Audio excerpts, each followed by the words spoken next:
Je vous invite à prendre une petite cuillère et à goûter et à me faire parvenir vos remarques également. Pourtant, quand arrive le moment de comparer leur glace et une autre sans additifs, ils vont pouvoir se montrer fiers du résultat. Laquelle vous préférez? Celle avec stabilisant. Celle avec stabilisant aussi. Oui, pareil.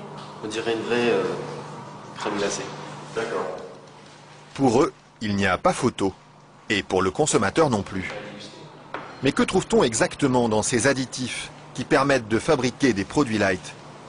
Et sommes-nous suffisamment informés sur leur composition?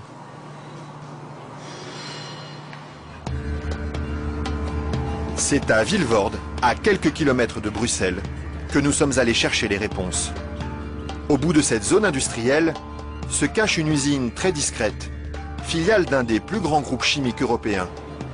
On y fabrique l'un des additifs les plus utilisés par l'industrie, le E441, plus couramment appelé gélatine. Et le responsable commercial de l'usine, Michel Vandenberg, n'est pas peu fier de nous montrer tout ce qu'on arrive à fabriquer avec son produit miracle. Alors je vais vous montrer quelques exemples des principales applications de la gélatine. On a naturellement le secteur alimentaire qui est l'application la plus importante au niveau mondial. Alors, vous avez ici tous les produits gélifiés. Le premier marché pour lui, ce sont les bonbons. Mais on trouve aussi sa gélatine dans des gélules pharmaceutiques, des pellicules photo et même des shampoings. Dites-moi, il y en a vraiment partout de produits finalement. Ben, ce serait pas mal qu'il y en ait partout. Mais pour ça, il faut produire toujours plus. Alors ici, l'usine tourne à plein régime. Et la fameuse gélatine de Michel Vandenberg, la voici qui sort, tout au bout de la chaîne.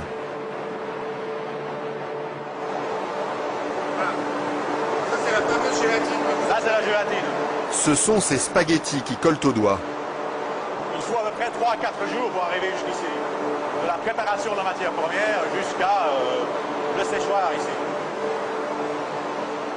3 ou 4 jours de transformation dans les entrailles d'une usine où ces immenses cuves remplies d'acide et d'eau bouillante font régner une moiteur tropicale. Et au milieu de cette atmosphère étouffante, il y a un détail qui frappe le visiteur et qui pénètre jusque dans les locaux les plus protégés de l'usine. C'est pourquoi ça? Ah, c'est plus d'odeur. Ça sent mauvais les îles? Dépend, ça dépend. Une odeur âcre d'acide et de graisse brûlée qui flotte sur tout le site jusqu'à l'extérieur de l'usine. Et la raison de cette odeur, la voici. C'est la matière première avec laquelle on fabrique la gélatine.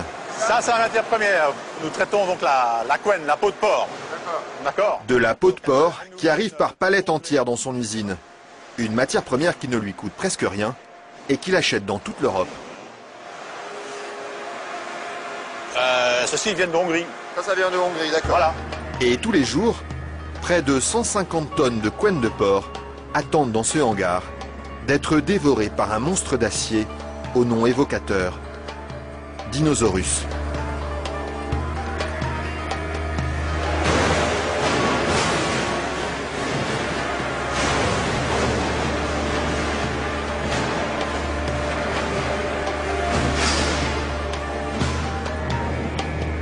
Grâce à cette matière première bon marché, Michel Vandenberg parvient à vendre sa gélatine à moins de 5 € le kilo. Un prix défiant toute concurrence qui lui ouvre sans cesse de nouveaux marchés. Et celui qui marche bien en ce moment, c'est justement le marché des produits light. Attendez, il ne faut pas filmer ça à 1 minute. Mais voilà, ceci, qui est un beurre allégé, 40%. Alors un fromage frais, 0% matière grasse. Et chez lui, on trouve même les plus grandes marques. En marque Danone, taille fine. Une mousse liégeoise de chez Auchan. Voilà, une mousse de la laitière.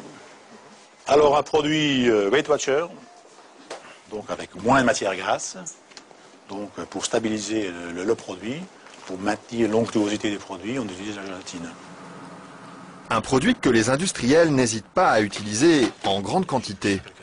Le seul problème, c'est qu'ils oublient parfois de l'écrire sur les étiquettes. Quand on les regarde, on lit bien la mention gélatine, mais pas l'origine du produit. Ils mettent gélatine, mais ils disent pas quelle est l'origine de la gélatine. Pourquoi? Ils assument pas que ce soit fait à partir de porc. C'est quoi le problème qu'ils ont avec ça? Non, mais je veux dire... Non, parce que c'est un sujet très sensible. Ouais. Parce qu'il y a quand même les minorités, les minorités musulmanes, juives et autres, qui éventuellement ont des problèmes avec ça. Mais ce serait bien justement de leur dire... Ça, je voudrais pas que... Oui, je sais bien, mais je sais pas s'il faut mettre ça dans l'émission. Mais oui. c'est vrai que, bon... Parce que du coup, ils savent pas si c'est du porc ou de la vache. Du coup, comment ils font pour consommer? C'est ça le problème, il faudrait peut-être leur dire.